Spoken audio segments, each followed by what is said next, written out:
Hello दोस्तों, आप सभी का स्वागत है स्टूडेंट टॉक पर। हम शुरू करने वाले हैं केमिस्ट्री के 25 क्वेश्चन। ठीक है ना? तो ज्यादा समय वेस्ट नहीं करते हैं और आते हैं आज के पहले क्वेश्चन पर। आपसे पूछा गया है, भोपाल गैस त्रासदी किस गैस के कारण घटी थी? आपको ये बताना है। आपके ऑप्शन है कार्बन मोनोऑक्साइड, या फिर फॉस्जीन, क्लोरीन, या फिर मिथाइल आइसोसाइनेट। देखो, मिथाइल आइसोसाइनेट मतलब CH3NC और मिथाइल साइनाइड मतलब CH3Cl। है ना? ये दोनों चीजें अलग अलग हैं, याद रखना है आपको। है ना? तो कभी अगर फॉर्मूला देकर आपसे पूछा जाता है कि किसने की, तो आपको गलती से भी ये टिक नहीं करना है, ये वाला टिक करना है सबसे पहली चीज। दूसरी चीज आपको ये याद रखनी है कि जो भोपाल गैस त्रासदी हुई थी वो कब हुई थी, तो आपको याद रखना है 1984। ठीक है, ये चीज बहुत ज्यादा याद रखना है। 1984 कौन से दिसंबर? ठीक है, याद रखना है 2 दिसंबर को, 2 दिसंबर को हुई थी। सही आंसर क्या हो गया? Methyl isocyanate. ओके। अगला क्वेश्चन, बारूद का मिश्रण क्या होता है? बारूद का मिश्रण, बारूद किन किन चीजों के मिश्रण से बनता है? TNT और चारकोल से। TNT होता है, पर क्या चारकोल होता है? आपको ये बताना है। दूसरा, सल्फर, बालू, चारकोल से, या फिर नाइटर, सल्फर और चारकोल। सही आंसर क्या है? नाइटर, सल्फर और चारकोल से। देखो, कोई भी अगर बारूद आप बना रहे हो, कोई भी विस्फोटक चीज बना रहे हो, तो उसमें सल्फर एक मेन कंपोनेंट होता है। तो यहाँ से आप एक चीज का अंदाजा आप लगा लो, अगर आपको आंसर भी पता नहीं है ना, और किसी ऑप्शन में सल्फर दिया हुआ है, तो 99% चांसेस हैं कि ऑप्शन सल्फर वाला ही होगा जिससे बारूद बन रहा है।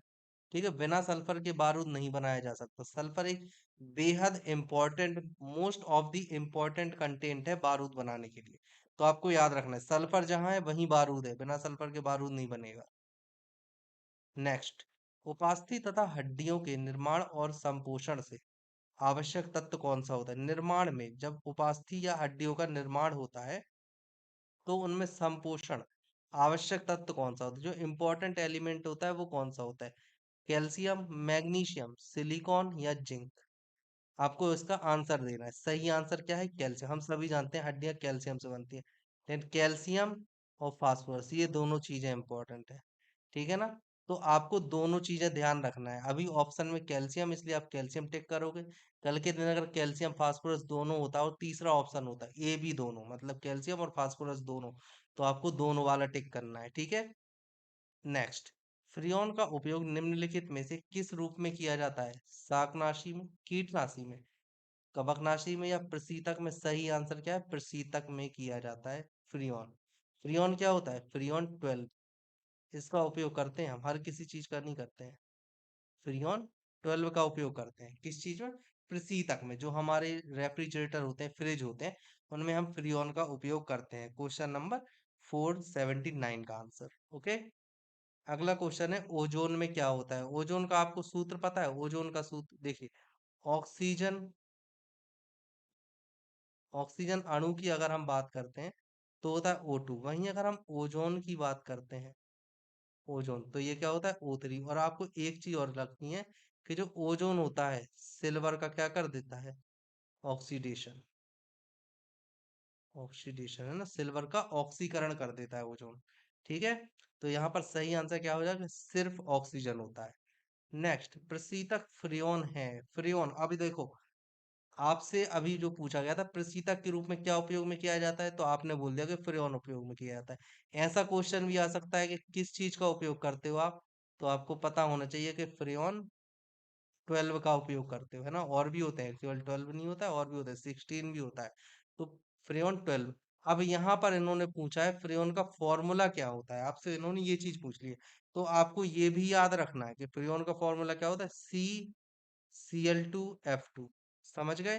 डाइक्लोरो, डाइफ्लोरो, मिथेन, ऐसा आप बोल सकते हो। ओके। यूपीएससी नाम भी पूछ सकते हैं, डाइक्लोरो, डाइफ्लोरो, मिथेन। ओके। चलिए, नेक्स्ट है, आपसे पूछा गया है क्वेश्चन नंबर 482 कि वायुमंडल में ओजोन ह्रास मुख्यतः होता है, ओजोन का क्षरण किस वजह से हो रहा है? तो ओजोन का क्षरण किस वजह से हो रहा है?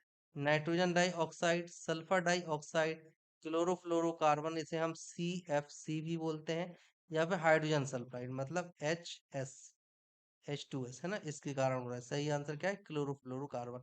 आपको ये याद रखना है कि क्लोरोफ्लोरोकार्बन जो प्रशीतक में उपयोग किए जाते हैं ना, प्रशीतक में उपयोगी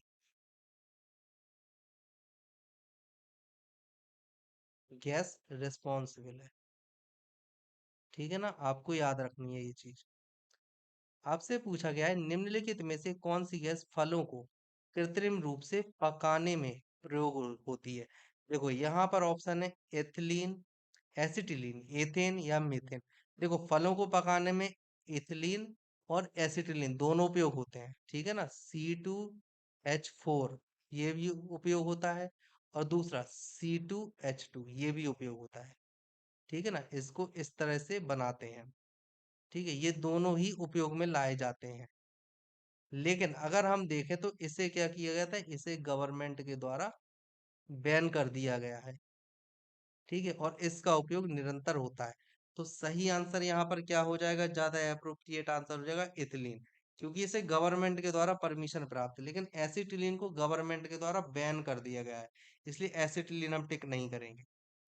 अगला क्वेश्चन, शरीर में कैलोरी आवश्यकता गर्मी की अपेक्षा सर्दियों में बढ़ जाती है। मतलब आपने देखा होगा कि जो सर्दी होते हैं, मतलब विंटर सीजन होता है एक, विंटर, और वो दूसरा होता है समर, है ना। तो विंटर में क्या होता है, जो भूख होती है ना, आपने देखा होगा कि भूख ज्यादा लगती है, और समर में अगर हम देखते हैं तो भूख कम लगती है। इसका रीजन क्या होता है ना, क्योंकि अधिक कैलोरी की आवश्यकता है।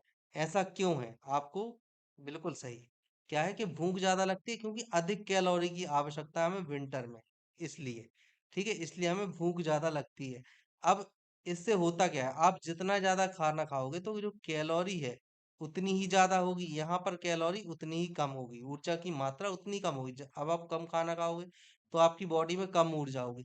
लेकिन ठंडियों में क्या होता है कि आपके शरीर को गर्म करना पड़ता है, गर्म रखना पड़ता है शरीर, इसलिए आपको ज्यादा ऊष्मा की आवश्यकता होती है, इसलिए आप ज्यादा खाना खाते हो, इसलिए आपको ज्यादा कैलोरी की आवश्यकता होती है। सही आंसर यहाँ पर क्या हो जाएगा, शरीर का ताप बनाए रखने के लिए, गिरे ना शरीर का ताप, इसलिए ज्यादा ऊष्मा जनरेट हो हमारे शरीर के अंदर, इसलिए हम ठंडियों में अधिक कैलोरी की आवश्यकता पड़ती है, और यही रीजन है कि हमें भूख भी ठंडियों में ज्यादा लगती है। ओके, चलिए अगला है। आपसे पूछा गया सिगरेट के धुएं का मुख्य प्रदूषक क्या है। धुएं का मुख्य प्रदूषक डाई ऑक्सिन और बेंजीन, कार्बन मोनोऑक्साइड और डाइऑक्सिन, कार्बन मोनोऑक्साइड और निकोटीन, कार्बन मोनोऑक्साइड और बेंजीन। इनमें से क्या है, क्वेश्चन नंबर 485। तो देखो सबसे पहले आपको याद रखना है कि डाई ऑक्सिन, डाई ऑक्सिन सबसे ज्यादा इंपॉर्टेंट चीज है। बेंजीन हमारे धुएं में नहीं होती, जो धुआं होता है उसमें नहीं होती, बेंजीन नहीं होती। कार्बन मोनोऑक्साइड और निकोटीन ये दोनों चीजें होती हैं ना, इसमें इसमें कोई डाउट नहीं है। लेकिन अगर प्रदूषक की बात की जाए मेनली, तो आपको डाई ऑक्सीन वाला ही टिक करना है। ठीक है, वैसे दोनों होते हैं, जैसे कार्बन मोनोऑक्साइड भी होता है, dioxin, sorry, carbon monoxide और डाई ऑक्सिन भी होता है। इसके अलावा निकोटिन भी होता है। लेकिन ज्यादा यहाँ पर अगर हम देखें, प्रदूषक जो जहरीली प्रवृत्ति है वो डाई ऑक्सिन के कारण होती है, इसलिए हम कार्बन मोनोऑक्साइड और डाई ऑक्सिन को प्रेफरेंस देंगे। बाकी कार्बन मोनोऑक्साइड और निकोटिन भी सही है ना। अब देखो डाई ऑक्सिन का फॉर्मूला भी आपसे पूछा जा सकता है, तो आपको डाई ऑक्सिन के बारे में ये चीज पता होनी चाहिए। ठीक है ना, डाई ऑक्सिन को हम क्या लिखते हैं, डाई ऑक्सिन को हम लिखते हैं 2378, 2378, ये आपको याद करना है। ठीक है, tetra chloro, tetra chloro di benzo टेरा, टेरा डाई, एक मिनट, टेरा डाई ऑक्सीन होता है ना, यहाँ पर टेरा डाई ऑक्सीन है ना, ये होता है फॉर्मूला। याद हो जाए तो ठीक है, वरना मत करना, ये आएगा नहीं। मैंने आपको जस्ट जनरल नॉलेज के लिए बता दिया है। ठीक है ना, आपको मेन चीज ये याद रखना है कि सिगरेट के धुएं में तीन होता है, कार्बन मोनोऑक्साइड भी होती है, डाई ऑक्सिन भी होता है, और निकोटिन भी होता है। लेकिन डाई ऑक्सिन को हम ज्यादा जहरीला इसलिए मानते हैं, क्योंकि ज्यादा इंपॉर्टेंट इसलिए मान लेते हैं क्योंकि ये जहरीली प्रवृत्ति का होता है ना, ये इंसान की जान ले लेता है, इस वजह से। ओके, चलिए अगला हम देखते हैं। उत्प्रेरक वह पदार्थ है जो, उत्प्रेरक होते क्या है, उपयुक्त में से कोई नहीं, इनमें से कोई नहीं होगा। दूसरा, अभिक्रिया की दर को जो बढ़ा देता है, जो घटा देता है, या प्रभावित ही नहीं करता। सही आंसर क्या है? अभिक्रिया की दर को बढ़ा देता है। लेकिन आपको उत्प्रेरक के बारे में एक दो चीजें और याद रखनी है, ठीक है ना। आपको ये याद रखना है कि जो उत्प्रेरक होता है, मतलब एजेंट, रिएक्शन एजेंट हम इसे बोल देते हैं। क्या बोल देते हैं? Reaction agent. इसमें आपको याद ये रखना है कि ये अभिक्रिया में भाग नहीं लेता। सबसे पहली चीज, अभिक्रिया में भाग नहीं लेता, ये आपको याद करना है। दूसरा, अभिक्रिया के संपन्न होने के बाद, अभिक्रिया संपन्न के बाद, अभिक्रिया संपन्न के बाद शेष रहता है, मतलब कि खत्म नहीं होता और इसे दोबारा उपयोग में लाया जा सकता है। दोबारा प्रयोग कर सकते हैं, ठीक है ना। ये चीज भी आपको याद रखनी है, ये दो चीजें आपको याद रखनी है उत्प्रेरक के बारे में। ओके, चलिए अगला क्वेश्चन है, प्रमुख वायु प्रदूषक का उदाहरण क्या है? हीलियम, ऑक्सीजन, कार्बन डाइऑक्साइड या फिर कार्बन मोनोऑक्साइड।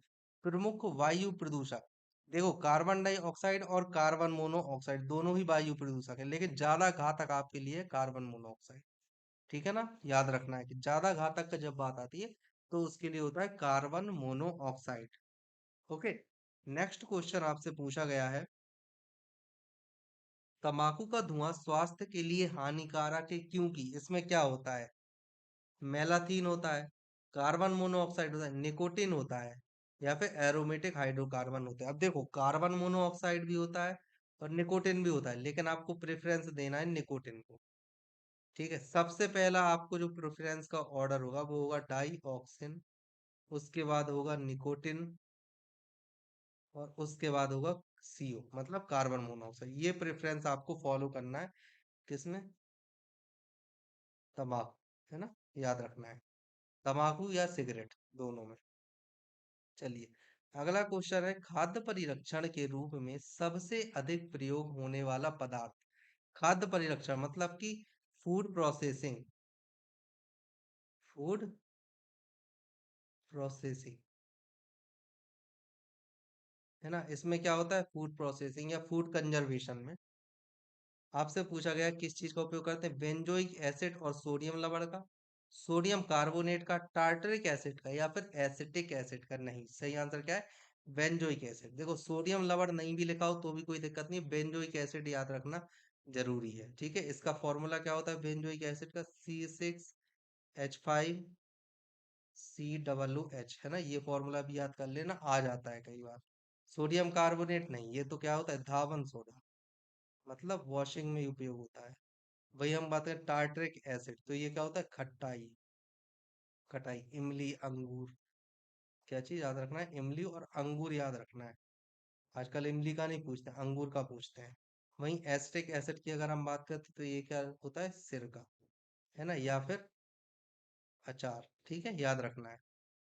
अगला है, वह जीव कौन सा है जो वायु प्रदूषण को मॉनिटर करता है, वायु प्रदूषण की जांच करता है, जो बताता है कि प्रदूषण कम है या ज्यादा है? लाइकेन, बैक्टीरिया, फंजाई, या फिर शैवाल। क्या है सही आंसर? लाइकेन। और आपको एक चीज और याद रखना है कि जो लाइकेन होता है, लाइकेन किस चीज का मिश्रण होता है? कवक, एक तो कवक, और दूसरा कौन सा है? शैवाल, ठीक है। लिख देता हूं, आपको लिखना है कवक और दूसरा है शैवाल, ठीक है। इन दोनों चीजों का मिक्सचर होता है। मिक्सचर कहने का मतलब होता है इन दोनों चीजों को जोड़ता है, बीच की कड़ी है इन दोनों की, लाइक है। ओके, चलिए अगला क्वेश्चन है, ग्रीन हाउस प्रभाव के लिए मुख्यतः वायुमंडलीय गैस ऐसी कौन सी है जो जिम्मेदार है, ठीक है ना।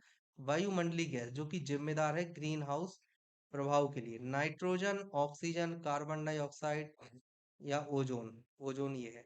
सही आंसर क्या है? कार्बन डाइऑक्साइड सबसे ज्यादा है। पहले नंबर पर क्या है? जलवाष्प, दूसरे नंबर पर क्या है? Carbon dioxide. ओके, चलिए अगला क्वेश्चन है, निम्नलिखित में से कौन सी गैस सबसे अधिक विषाक्त है, सबसे ज्यादा विषैली कौन सी गैस है? क्लोरीन है, कार्बन डाइऑक्साइड, कार्बन मोनोऑक्साइड, या फिर सल्फर डाइऑक्साइड? आपको बताना है। सही आंसर क्या है इसका? Carbon monoxide. कार्बन मोनोऑक्साइड अगर हमारे इस बॉडी के अंदर चली जाती है तो ये कार्बोक्सी और बना लेता है ना? कार्बोक्सी बना लेने के कारण ये हमें श्वसन नहीं लेने देता, जिससे कि दम घुट जाता है। दम घुटता, और दम घुटने से क्या हो जाती है? मौत। ये चीज आपको याद रखनी है। ओके। नेक्स्ट है, ओजोन परत का अवक्षय मुख्यतः किस कारण से होता है? ओजोन परत जो खराब हो रही है, खराब होने का मेन कारण क्या है? क्लोरोफ्लोरोकार्बन होता है, ज्वालामुखी उद्वेदन, विमानन ईंधन, या रेडियो किरणें? देखो वैसे तो सब होते हैं, है ना? विमानन ईंधन से भी होता है जो ओजोन परत को नुकसान पहुंचा रहा है। दूसरा, जो विमान, जो जेट विमान होते हैं ना, उनसे नुकसान पहुंचता है ओजोन परत को। जलवायु उद्वेद, ज्वालामुखी उद्वेदन, बिल्कुल इससे इससे भी नुकसान होता है। और होता है क्लोरोफ्लोरोकार्बन। लेकिन अगर हम प्रेफरेंस की बात करते हैं ना, तो प्रेफरेंस आपको देना है क्लोरोफ्लोरोकार्बन को, है ना? बाकी विमान ईंधन से भी पहुंचता है नुकसान, और ज्वालामुखी से भी, ये भी आपको याद रखना है। विमान, कौन सा विमान? जेट विमान, जो फाइटर विमान होते हैं उनसे। नेक्स्ट, ऑटोमोबाइल वाहनों द्वारा निष्कासित मुख्य नुकसानदेह गैस जिससे वायु प्रदूषण होता है, निम्नलिखित में से कौन सी है? ऑटोमोबाइल के द्वारा, ठीक है ना, जो वाहन होते हैं उनके द्वारा जो गैस निष्कासित हो रही है, उनमें से कौन सी ऐसी गैस है जो सबसे ज्यादा वायु प्रदूषण फैलाती है? कार्बन डाइऑक्साइड है, कार्बन मोनोऑक्साइड है, मीथेन है, या फिर ओजोन है? इनमें से कौन सी है? सही आंसर क्या है? Option B. Okay, carbon monoxide सबसे ज्यादा हानिकारक है, सबसे ज्यादा विषैली है इस वजह से। अगला क्वेश्चन, निम्न में से कौन पौधाघर मतलब ग्रीन हाउस की बात हो रही है? किस चीज की बात हो रही है? ग्रीन हाउस इफेक्ट, है ना? ग्रीन हाउस इफेक्ट की बात हो रही है। पर ज्यादा असर डालता है, कार्बन मोनोऑक्साइड डालता है, ओजोन डालता है, जलवाष्प, या फिर कार्बन डाइऑक्साइड? तो मैंने आपको क्या बताया था, कई बार बता चुका हूँ कि जो जलवाष्प होता है वो ज्यादा प्रभाव डालता है CO2 की अपेक्षा। सही आंसर क्या हो जाएगा? ऑप्शन सी, जलवाष्प। रात को पेड़ के नीचे सोने की सलाह नहीं दी जाती क्योंकि तब इससे क्या निकलती है? कार्बन मोनोऑक्साइड, ऑक्सीजन, ऑक्सीजन का मोशन अधिक होता है, यहाँ पर कम होता है, और कार्बन डाइऑक्साइड। सही आंसर क्या है? Carbon dioxide. जो रात में होते हैं ना, रात में पौधे क्या करते हैं, पौधे या पेड़, ये क्या करते हैं? CO2 निष्कासित करते हैं इस वजह से, और ये हमारे स्वास्थ्य के लिए हानिकारक है, इसलिए रात में पेड़ों के नीचे नहीं सोया जाता। जिंक फॉस्फाइड का आमतौर पर प्रयोग क्यों किया जाता है? देखो, जिंक फॉस्फाइड जो होता है, इसका अगर आप फॉर्मूला देखो, तो इसका जो फॉर्मूला होता है वो होता है Zn3P2, है ना? ये होता है जिंक फास्फोर, जिंक फास्फाइड। अब इसकी प्रवृत्ति क्या होती है? जहरीली, ठीक है ना? इसकी प्रवृत्ति होती है जहरीली। और ये कैसे कलर का होता है? वाइट, मतलब सफेद। ये आपको याद रखना है। अब देखो, जो जिंक फास्फाइड का आमतौर पर उपयोग, आपको जो ऑप्शन दिए हैं, गंधहारक के रूप में, कवकनाशी के रूप में, शाकनाशी, मतलब जो पेड़ पौधे होते हैं उनकी जड़ों में डालने पर क्या पेड़ पौधे सूख जाते हैं, खराब हो जाते हैं, इसके लिए किया जाता है? नहीं। सही क्या है? कृंतदासी, कृंतनाशी के रूप में। देखो, कृंतनाशी क्या होता है? कृंत मतलब, यहाँ से आप बात करते हैं, जो दंत होते हैं ना, दांत, ऐसे जीव होते हैं जिनके दांत निरंतर बढ़ते रहते हैं। क्या होते हैं? निरंतर बढ़ते रहते हैं, निरंतर बढ़ते रहते हैं। जैसे कि अगर आप बात करो तो चूहा हमेशा बढ़ते रहते हैं, गिलहरी होती है एक, है ना? और कौन सा होता है? पानी में भी होता है एक जीव जिसे हम बोलते हैं उदबिलाव। ठीक है, ये क्या होते हैं? और भी होते हैं, बहुत सारे होते हैं। तो ये वो जानवर होते हैं जिनके दांत पूरी उम्र बढ़ते रहते हैं। अगर आप चूहे को देखो, वो हमेशा रस्सी को या किसी भी चीज को वो काटता रहता है। अगर आप गिलहरी को देखोगे तो वो भी कुछ ना कुछ अपने दांतों से खाती रहेगी, कुचरती रहेगी, है ना, कतरती रहती है। तो ऐसा इसलिए होता है क्योंकि उनके दांत निरंतर बढ़ रहे हैं। अगर वो अपने दांत को काटेंगे, अगर वो काटेंगे नहीं, या दीवारों को, दरवाजों को वो छीलेंगे नहीं, तो उनके दांत एक इस लेवल पर बढ़ जाएंगे कि दोनों दांत एक दूसरे में घुस जाएंगे और वो मसूड़े को काट देंगे। मतलब नीचे वाला दांत बढ़ते बढ़ते इनके ऊपर वाले मसूड़े को काट देगा, अंदर घुस जाएगा, और ऊपर वाला नीचे वाले मसूड़े को काट के अंदर घुस जाएगा।